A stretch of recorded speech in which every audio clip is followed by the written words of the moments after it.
Hello everyone and welcome to Module 5. Today we are talking about the big idea. The big idea is a concept that you most likely heard about in copywriting many times. There have been dozens, if not hundreds of people in all of advertising and marketing who try to understand this concept. They call it different things like the rule of one, the big idea, the main idea, the core premise, all sorts of different things. And what I'm going to try to teach you today in this training is not a revelatory concept that is going to change everything about how you view marketing. Instead, what I'm going to try to teach you is why the big idea is so confusing and why the big idea is so out there for most people, and people try to grasp it but don't really get it. The reason I'm going to do that is because the more you understand the concept behind the big idea and why it's confusing, the better you're going to be able to implement it into your own copywriting without feeling like you're missing something, without feeling like you have to go out and figure out the hidden thing. And that's going to be my goal for this piece. So if there are questions on this piece, make sure to attend the Q&A calls and ask questions specifically about them, because it's better to get a specific idea on what you're planning in your copy for whatever piece you're writing, rather than talking big concepts around the big idea. And I'll explain why in this training. So without further ado, let's go ahead and jump in and talk about it. So like I said, the history of the big idea is the history of marketing in general.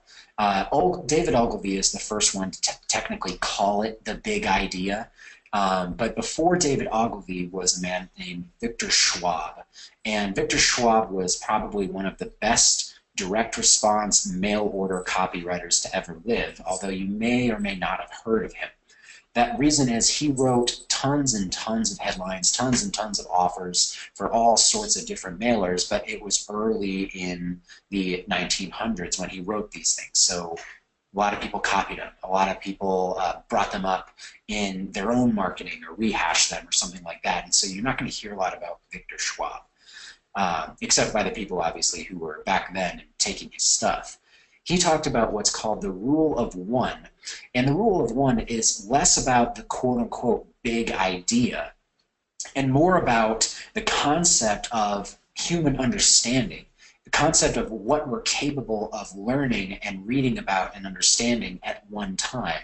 And the rule of one is basically a rule of thumb for everything you do in copywriting, because it allows you to give the reader a sense of clarity that they don't normally have. And it kind of limits you as a copywriter to things that the reader will get, rather than just throwing a bunch of crap on top of them, a bunch of features, a bunch of benefits, a bunch of tips or tricks or modules, whatever it happens to be. The rule of one is the thing that is going to carry you forward with this big idea training, because it's going to help you refine your ideas when you're writing copy. It's also going to reduce a lot of overwhelm for you, because you don't have to write 137 different benefits if you're applying the rule of one. So let's talk about that a little bit, and then we'll bring into what Ogilvy brought into his agency and some of his big ideas for bigger clients.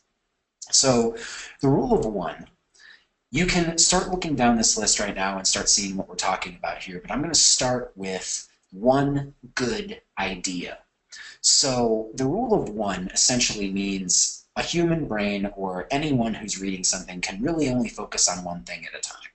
And the reason for that is because we are physiologically incapable of multitasking. You might think that you can multitask, but in reality, the better you are at quote-unquote multitasking, it's really just how good you are at switching from one topic to another rapidly.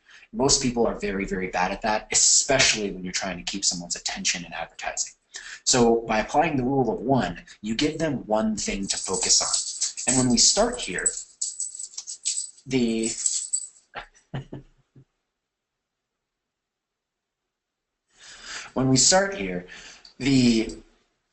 good idea, one good idea, is you're looking for that thing that someone can grasp very quickly. You know, the thing that makes them go, aha, or the thing that makes them go, wow, I never thought about that before. Or the thing that makes them go, I am going to try that.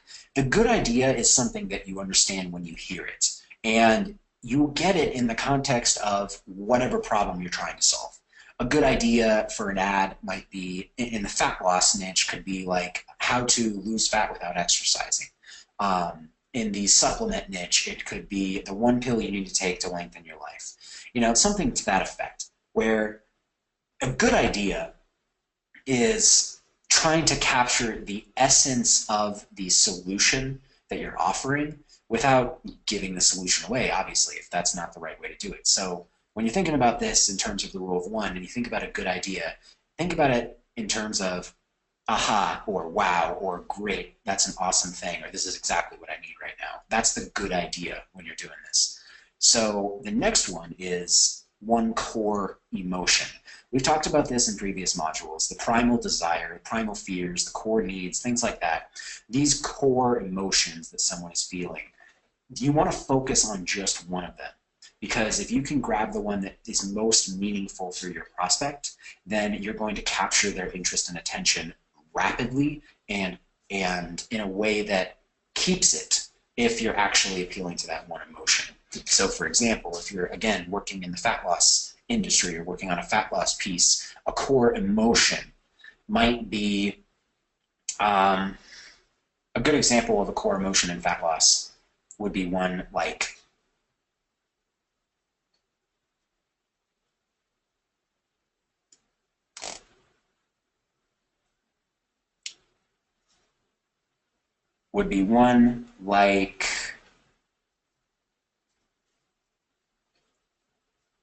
embarrassment.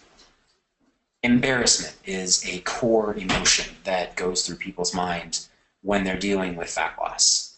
Another one might be pride or lost pride in some cases, where they are dealing with what they used to look like and where they currently look like in the mirror. Those are core emotions. Those are something that you can appeal to when you're dealing with a fat loss product because you're focused on what they're feeling in the moment as it relates to your product. So the next one is one captivating story. A really good example of a captivating story can be found in most financial copy literature. Usually they lead with some sort of story.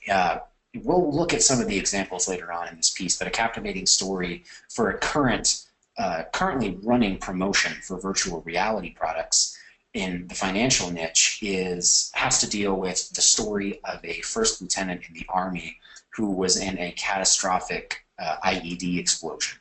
That's captivating for most people, especially in the context of it. You know, the 65-year-old white guy in Florida is captivated by that because they care about the soldiers, they care about America, they care about the war, things like that, and it captivates them by reading about that, about a soldier who was, you know, mortally wounded, but then use of a technology saved his life. That's captivating. If you're dealing with other industries like supplements or fat loss or relationships or even hobby industries and e-commerce, things like that, there is always a captivating story to be found when you're dealing with those products. And that's one way to use this big idea concept.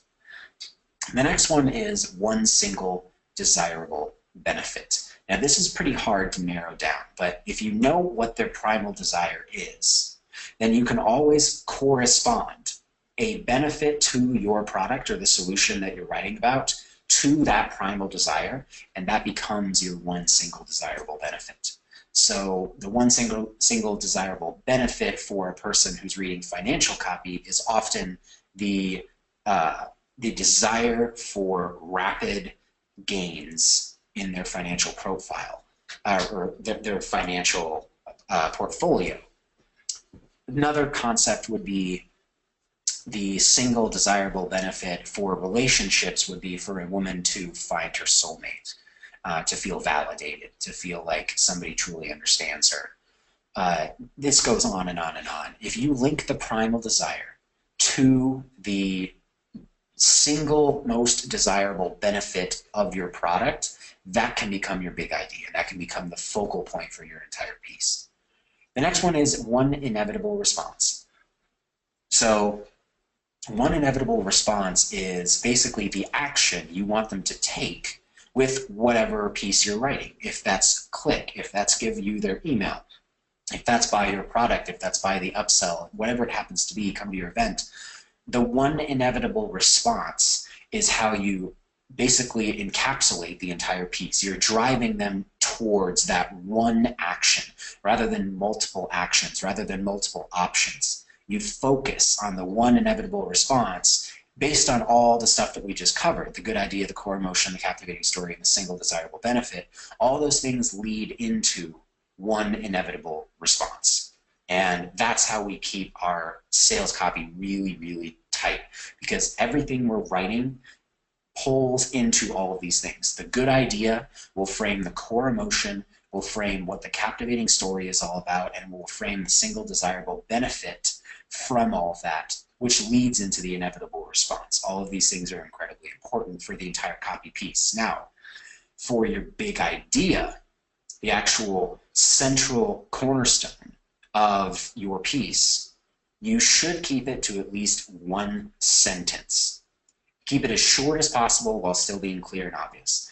The reason I say one sentence is because it keeps that rule of one intact and forces you to put everything we just talked about, good idea, core emotion, captivating story, single desirable benefit, and inevitable response, into one sentence, or as many of those things as you can into one sentence, because that's going to force you to keep the piece tight and stop it from sprawling, and it's also going to reduce the overwhelm for you as a copywriter in writing the piece. So that's a lot of strategy. That's a lot of high-level stuff.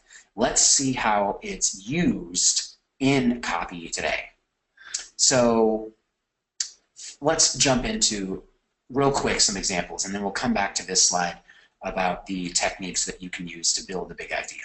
So first is brand advertising. So this is stuff that you see in big brands trying big ideas with all of their advertising.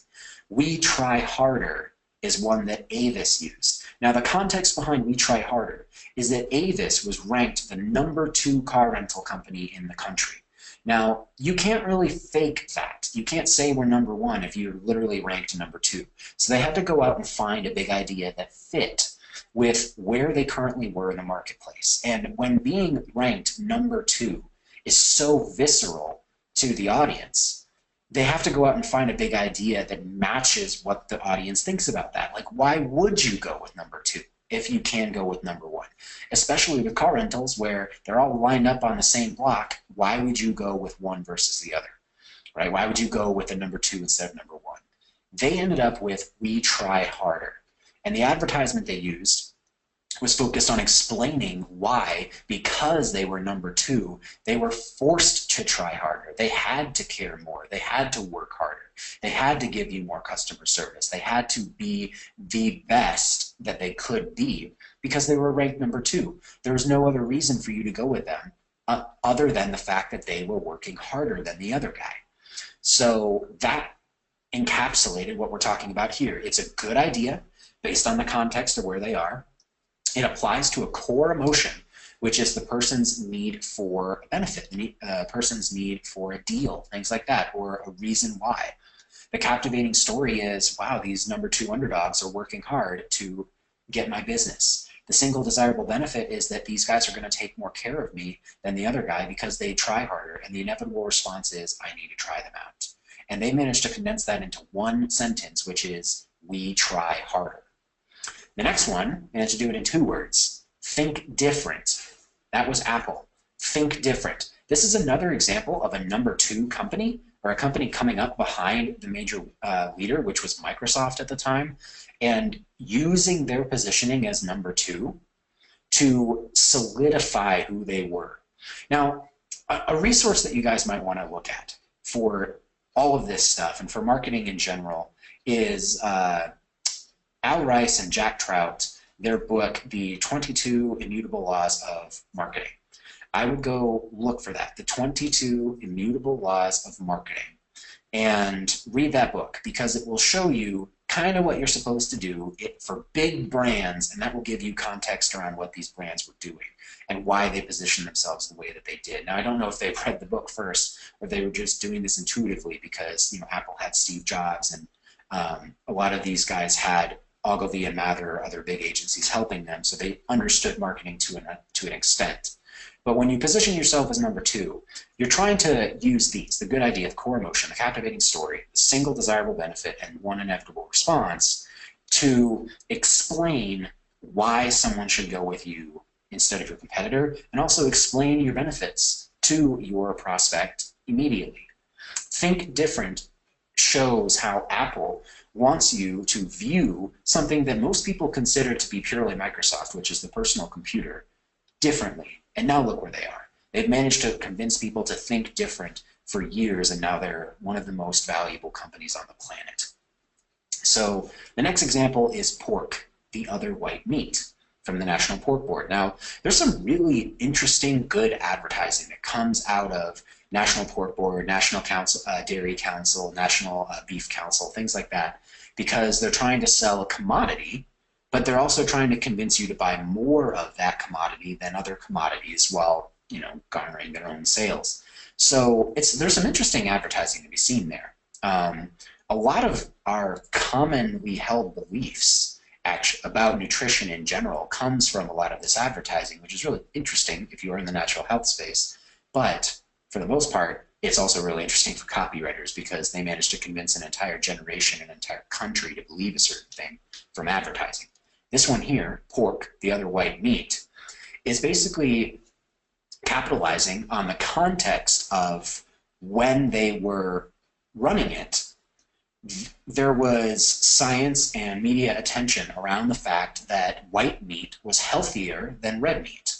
There still is sort of a scare versus red meat and white meat, but to a lesser extent. Back in the day, 20, 30 years ago, people thought that red meat was going to kill you and instantly give you a heart attack, and so they were transitioning to white meat, and it was hurting pork sales.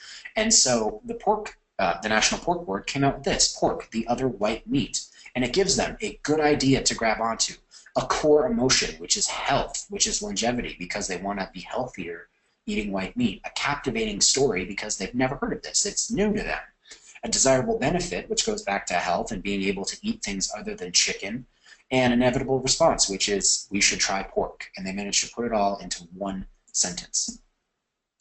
The next one for brand advertising that we'll talk about here is quality is job one, which is for Ford. You can see exactly what they're going for here. They want to emphasize the word quality, and they want to emphasize that it is the most important thing for their company. This was back when a lot of trucks and cars were emphasizing horsepower, emphasizing size, emphasizing all that kind of stuff. Ford went with quality. They wanted to be known for the word quality. And that gave someone a good idea to latch onto, a quality car, a core emotion, which was obviously getting the most for your money, but also protection and getting a good deal, a bargain, making sure that your money went further, all that kind of stuff. That's the core emotion. The captivating story is that Ford is focusing 100% on quality. The desirable benefit is obvious, that you get a quality car, and the inevitable response is they should try Ford. Again, one sentence. These are good examples of brand advertising, but because we're copywriters and we're not brand advertisers, let's look at some direct response. Direct response, here's some big ideas from classical advertising. The first one is the secret of making people like you. Now, how does this fit?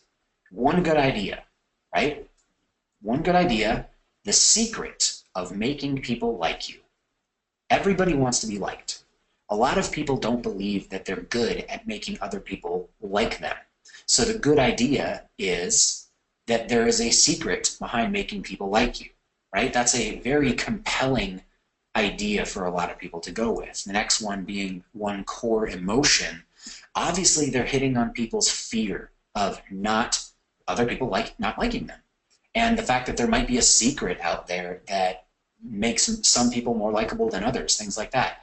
So as we work down the chain here, again, we notice that one good idea, one core emotion, a captivating story, a single desirable benefit, and an inevitable response all coalesce into either the headline or the one sentence that makes up your big idea. Now, in copywriting, especially direct response copywriting, your headline typically is your big idea. So you've got it easy. You can throw that thing up there as your headline, and people immediately understand what you're trying to convey in your piece, and then you just elaborate in the rest of your sales copy. But with brand advertising, it gets a little more difficult because you have to play on a bunch of words and, you know, use a bunch of your space wisely, things like that. We have the benefit of having long copy where we get to explain our big idea, but it still has to follow these techniques: good idea, core emotion, captivating story, single desirable benefit, and inevitable response, ideally into one sentence, but definitely into just one headline. Let's look at a couple other ones. To men who want to quit work someday. Every man's dream is to retire and provide for his family and all that kind of stuff. And a lot of them have the fear that they're never going to be able to quit work because they don't have enough of a retirement built up. How a new discovery made a plain girl beautiful. This hits on a good idea, a new discovery that has come out. They're going to explain how, and they're appealing to one of the fears of many women, which is that they feel plain or they feel unattractive, and that there's a new discovery that can make them beautiful. The next one is how I improved my memory in one evening. Many people who deal with memory issues, or many people who have an urgent need to improve their memory, don't want to rely on a long, lengthy process. They want to improve it quickly. Either they need to improve their memory because it's failing right now, and they're getting older, or for whatever reason their memory is failing, or perhaps they're a student, or they're someone whose memory matters in their job, so they need to improve their memory immediately. That's the good idea. That's the core emotion, captivating story, the single desirable benefit, and the inevitable response, which most of the time is, I'm going to try this out, and into one sentence. Let's look at some more modern ones. I grabbed a couple of these from financial copy, but they're everywhere. And I'm pretty sure that if you haven't heard of them specifically, you can guess what they are just by reading them. Now, the end of America is a big idea that brought in almost $100 million worth of subscribers for Stansberry Research. Stansberry Research is currently the biggest arm of Agora Financial.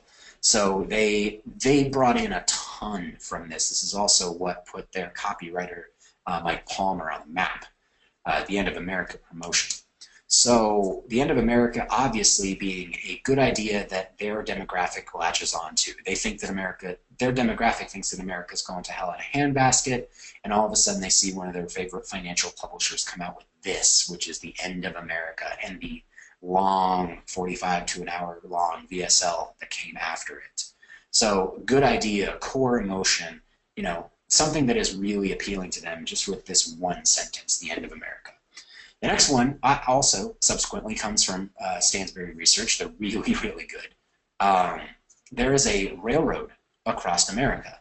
This appeals to the historical context of the reader because the reader knows that the last time a railroad was built across America, it created essentially the titans of industry. It created most of the wealthy multi-generational families that currently exist. The Rothschilds, the Rockefellers, the J.P. Morgan and Chase, Dale Carnegie. The railroad built America and built all of those fortunes. And so by linking that context from that target market into the piece, they immediately create that intriguing sense of greed where, oh goodness, I really have to get on this new railroad that is being built across America.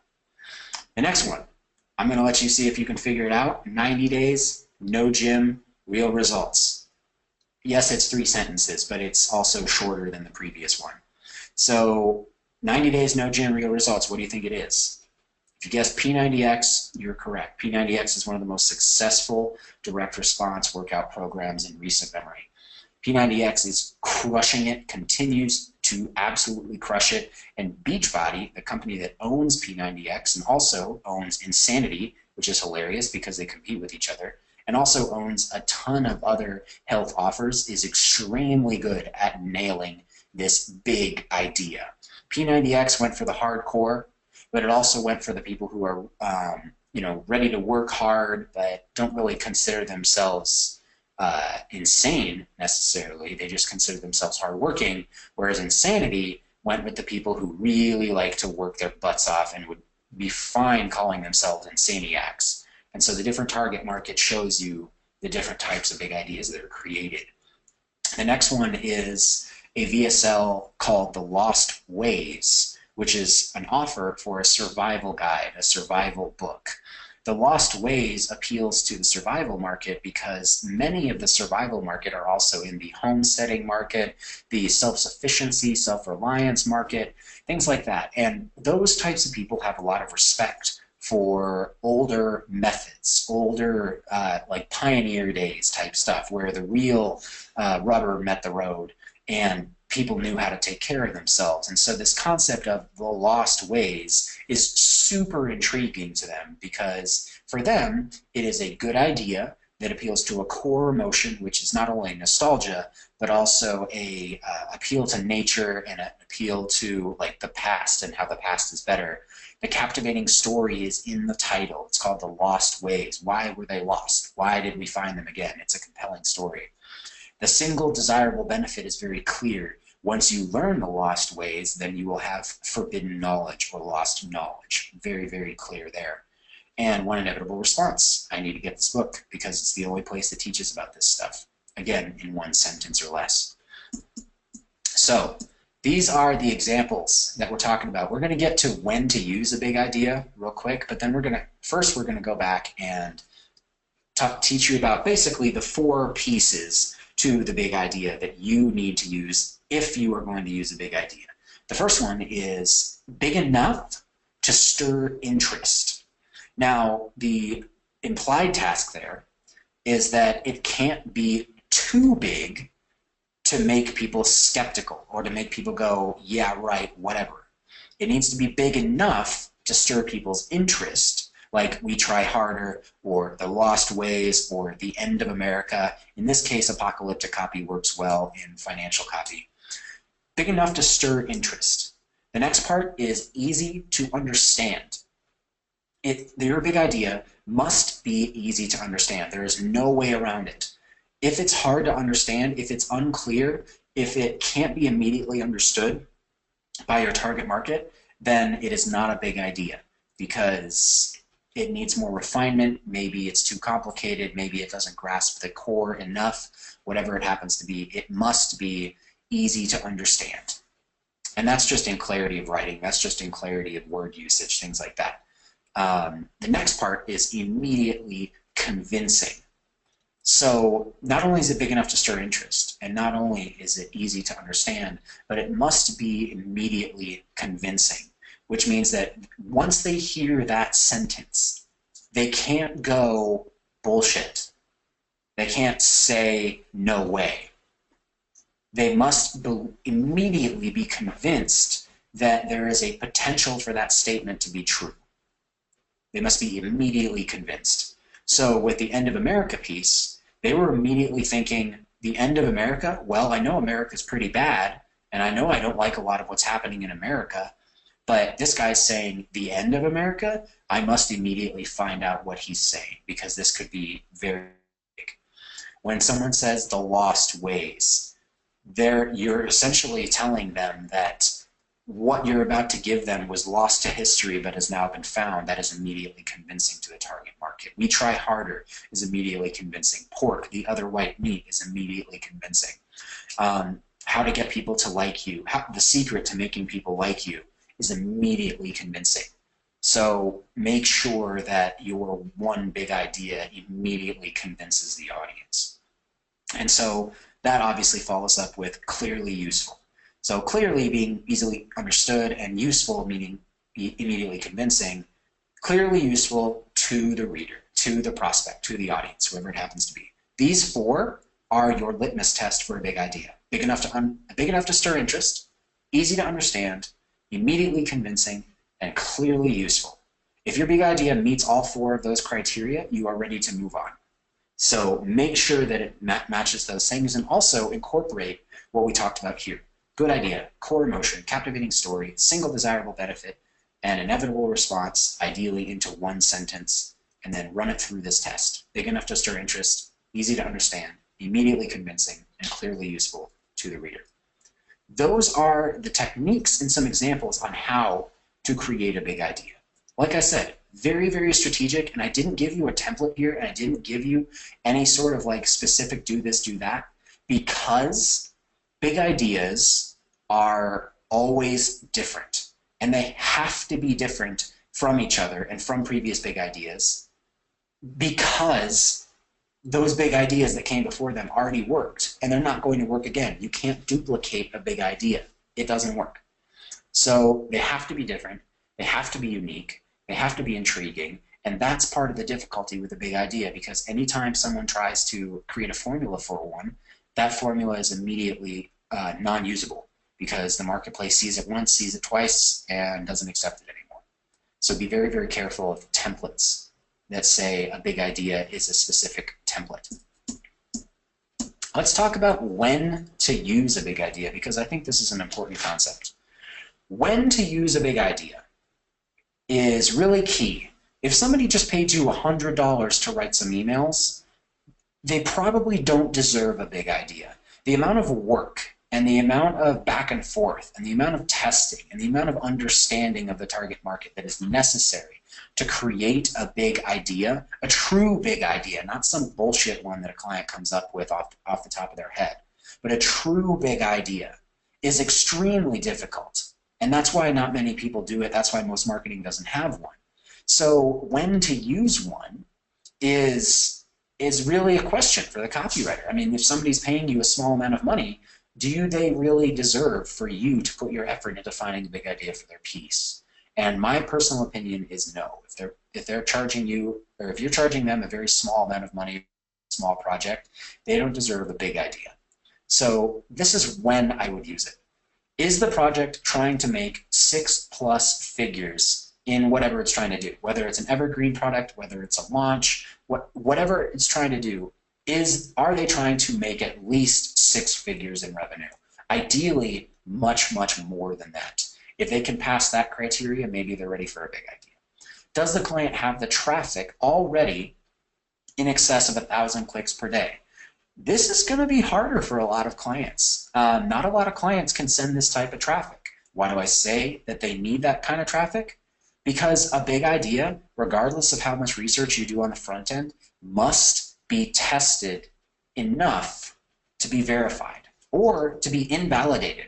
If you test it enough and it holds true and it converts really well on this big idea, this concept, then you need enough data passing through that to legitimately say, okay, yes, this is absolutely a great big idea. Let's keep running this.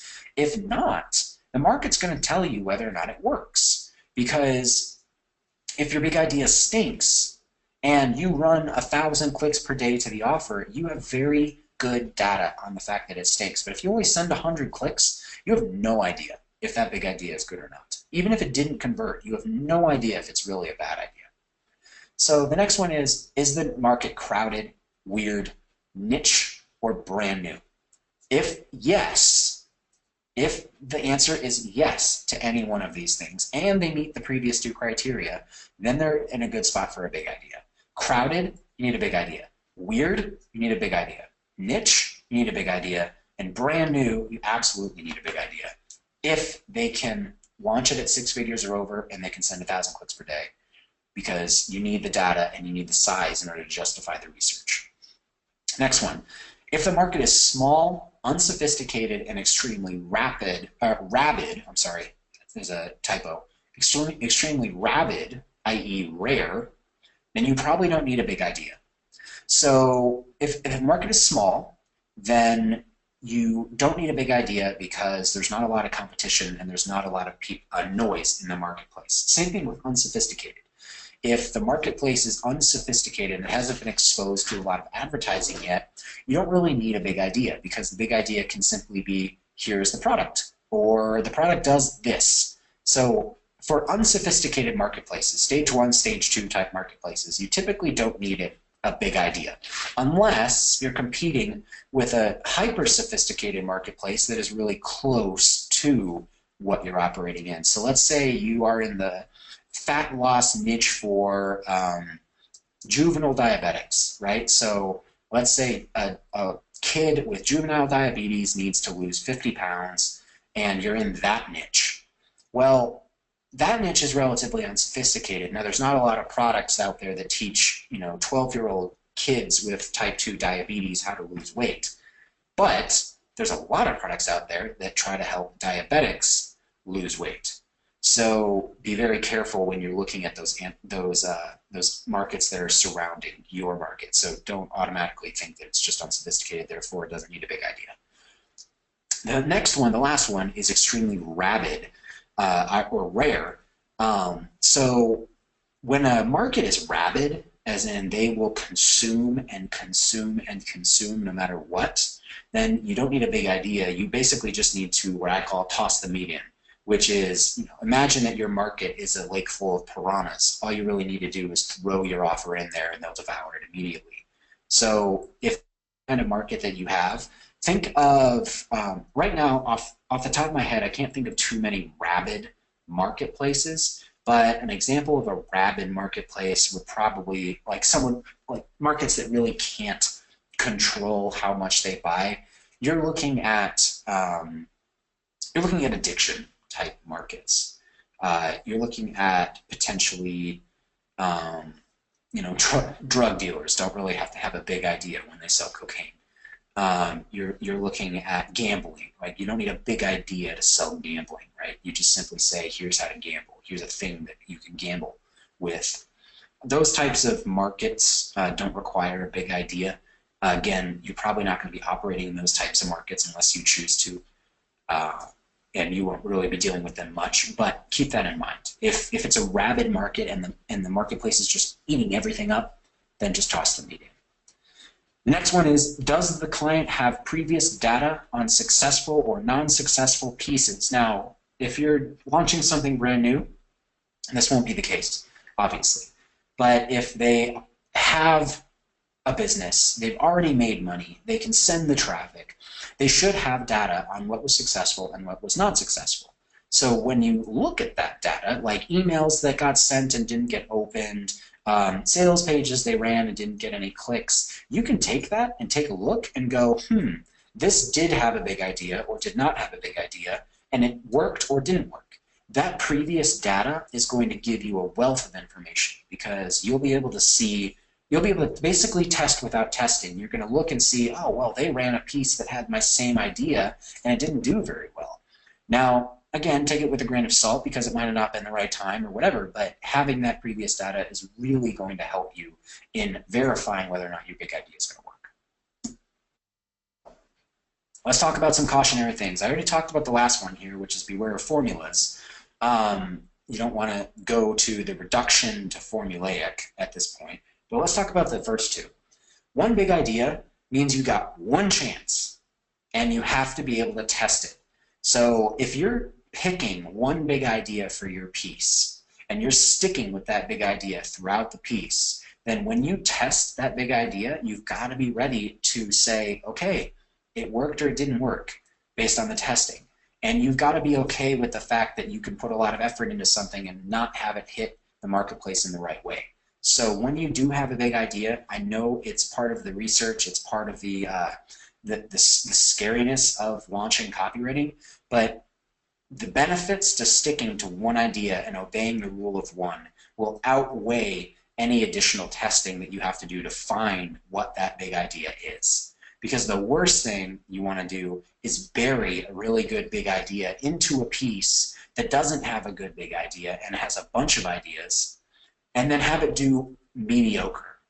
Because you'll never know which one of the ideas actually works. Therefore, you'll never really have a giant winner. You got to be willing to fail first in order to get these big wins. And be prepared to test. The second thing is, big ideas only work once, and they only work for a period of time. So big ideas only work once because when a big idea hits, it's new, it's different, it's unique, it hits on all those points we talked about earlier. So once it does that, though, then the big idea is now just common knowledge. Now it's just something that everybody knows in the marketplace. And even though they're buying this thing and they're going through all this marketing and they really appreciate it, eventually they're not going to believe it's a big idea anymore. It's just going to be common knowledge. And it only works for a period of time because the marketplace moves quick and competitors move quick. So Your big idea, especially nowadays, might absolutely crush it. But there's a reason why Stansberry Research is not still using The End of America, because it didn't continue to work. It worked really, really well for about a year, which is crazy nowadays, but eventually even it stopped working, and that's why they don't run it anymore. So your big idea with all this research is designed to give you a competitive edge. It is not designed to create a be-all, end-all. And that is where I'm going to end the big idea training. If you have any questions about big ideas, or you want to run by some concepts in your copy or in your pieces, let me know in the question and answer webinar. Other than that, have a wonderful day.